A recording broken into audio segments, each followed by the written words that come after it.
அண்ணன் செஞ்ச இந்த சின்ன விஷயம் கோடி பெறும். ஆக்சுவலி நான் காலேஜ் படிச்சுட்டு இருக்கும்போது நாங்கள் ஃபஸ்ட் இயர், அவர் வந்து தேர்ட் இயர் படிச்சுட்டு இருக்காரு. காலேஜ் பசங்களை கூட்டிகிட்டு போகிற ஆம்னி டிரைவராக தான் அவர் ஒர்க் பண்ணிட்டு இருந்தார்.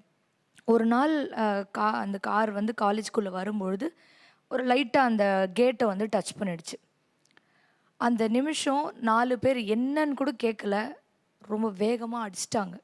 அந்த டைம் ஒருத்தர் கூட சப்போர்ட் பண்ண யாருமே வரல. அந்த விஷயம் இப்போ வரைக்கும் மனசை உறுத்திக்கிட்டே இருக்கும். எந்த அளவுக்கு அவங்க கஷ்டப்பட்டிருக்காங்க அவங்க லைஃப்பில். ஈவன் அவரோட காலேஜ் ப்ரொஃபஸர் கூட அவனை காலேஜ்குள்ளே அன்றைக்கி அலோவ் பண்ணலை. நீ ஒன்று வேலையை விட்டுடு, இல்லை படிப்பை விட்டுடு, அப்படி தான் சொன்னாங்க. அவர் கஷ்டப்பட்டதால தான் நாங்கள் முன்னுக்கு வந்தோம். இதோ படித்து ஒரு நல்ல பொசிஷனில் இருக்கோம். அது வந்து அது கோடின்னு சொல்கிறத விட எனக்கு தெரியல அது எந்த அளவுக்கு ஒரு சப்போர்ட்டிவ். நான் ஒரு 3 வருஷம் வேலை செஞ்சுட்டு அவங்கள படிக்க வச்சுட்டு, நான் அவங்க தேர்ட் இயர் படிக்கிறாங்க, நான் ஃபஸ்ட் இயர் போகிறேன் காலேஜ் உள்ள. ஒரே டைமில் எனக்கும் அவங்களும் ஃபீஸ் கட்டணும். ஆனால் அவங்களுக்கு மட்டும் தான் ஃபீஸ் கட்டி அவங்க மேலே போனாங்க. நான் பிகாம் டிஸ்கன்டினியூ பண்ணேன்.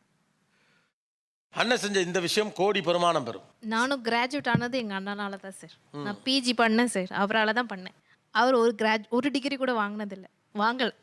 என் வீட்டில் நான் தான் ஃபஸ்ட்டு டிகிரி ஹோல்டர். ஓ, அவர் படிக்கல? படிக்கல. அவர் வேலைக்கு போனார் சின்ன வயசுலேயே. ஃபார்மசியில் வேலை பார்த்தாரு. பண்ணாத வேலை இல்லை சார். வேறு எங்கள் வீட்லேயே நான் தான் சார் ஃபஸ்ட்டு கிராஜுவேஷன். அது எங்கள் அண்ணன் இல்லைன்னா இப்போ கண்டிப்பாக நடந்திருக்குமானா கிடையாது. ஆக்சுவலாக அவர் நல்ல மாற்றத்தை பார்க்க முடியுது. ஆண் தலைமை எடுக்கக்கூடிய வீடுகளில் பார்த்தீங்கன்னா பெரும்பாலும் தன் வீட்டு பெண் பிள்ளைகள் படிக்க வேண்டும் நினைக்கிறாங்க. தன் படிப்பை விட்டு கொடுத்துட்டு ஒரு அண்ணங்கார தங்கச்சியை படிக்க வைக்கிறார். இந்த அண்ணன் தங்கச்சி உறவில் பல்வேறு விஷயங்கள் பேசியிருக்கோம். நான் ஏற்கனவே சொன்ன மாதிரி ஒரு சின்ன நுட்பமான விஷயம், அண்ணன் எப்படி இருக்குது அப்படின்னு. இதுக்கு முன்னால் நிறைய கொடுக்கல் வாங்கல் இருக்குது. அது வந்து ஒரு பக்கம் ப்ராக்டிக்கலாக தெரிஞ்சாலும், இன்னொரு பக்கம் இதில் இந்த கொடுக்கல் வாங்கலில் நிர்பந்தம் இருக்கக்கூடாதுன்னு 2 தரப்புலையுமே நான் நினைக்கிறேன். ஏன்னா இந்த கொடுக்கல் வாங்கல் இருக்கணும் அப்படிங்கிற சிஸ்டத்தை பில்ட் பண்ணதுக்கான ரீசனே என்னன்னா இந்த உறவு தொடரணுங்கிறதுக்கு தான். அதுவே நெருக்கடியாக மாறக்கூடாது. அது அண்ணனின் கடமை அப்படிங்கிற இடத்துலேருந்து நீங்கள் மாறி இருக்கீங்கிறது புரிய வருது. இன்னொன்று என்னென்னா, விமன் ஒரு பொருளாதார சுதந்திரத்தை அடைகிற போது ஏற்படக்கூடிய நல்ல மாற்றங்களை இங்கே பார்க்க முடியுது. ஓகே, அண்ணனுக்கு கை கொடுக்குறாங்க. பட் இன்னொரு பக்கத்தில் பார்க்கணும், சமூகம் ஒரு ஆணுக்கு இவ்வளோ பெரிய ப்ரெஷரை திரும்ப கொடுத்துடக்கூடாது. ரொம்ப நெருக்கடி.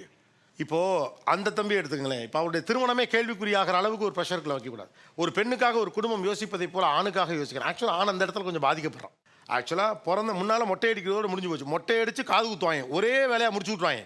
இப்போ பிறந்த நாள், அப்புறம் பிறந்தது வந்து வெறுங்கையோட பார்க்க முடியாது. இப்படி ஆடான் பண்ணிட்டே போகிறீங்க. உங்கள் சமூக அந்தஸ்தை விட, சுற்றத்தை விட மிகப்பெரிய உறவு அண்ணன் தங்கை உறவு. பி டிரான்ஸ்பரண்ட், பி நான் ஈகோயிஸ்ட்.